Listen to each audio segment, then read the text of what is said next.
নমস্কার। কবিগুরু রবীন্দ্রনাথ ঠাকুরের লেখা কবিতা পরিচয়।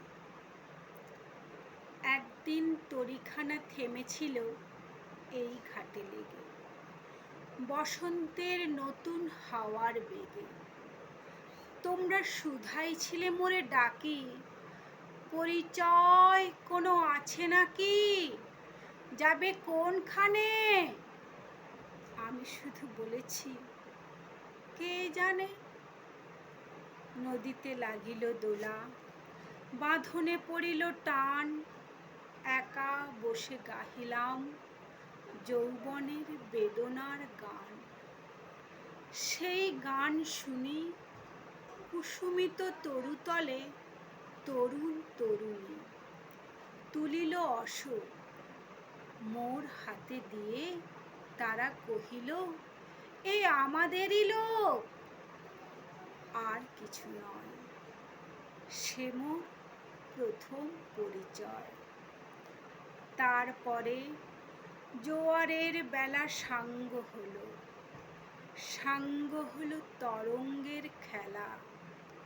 কোকিলের ক্লান্ত গানে বিস্মৃত দিনের কথা অকস্মাৎ যেন মনে আনে।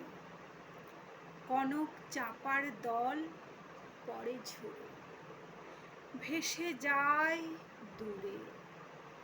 ফাল্গুনের উৎসব রাতের নিমন্ত্রণ লিখনো পাতের ছিন্ন অংশ তারা, অর্থহারা। ভাটার গভীর টানে তরীখানা ভেসে যায় সমুদ্রের পানে। নূতন কালের নবযাত্রীর ছেলে মেয়ে শুধাইছে দূর হতেছে, সন্ধ্যার তারার দিকে বহিয়া চলেছে তরণী কে? সেতারেতে বাঁধিলাম তার, গাহিলাম আর বার, মোর নাম এই বলে খ্যাত হোক, আমি তোমাদেরই লোক। আর কিছু নয়, এই হোক শেষ পরিচয়। নমস্কার।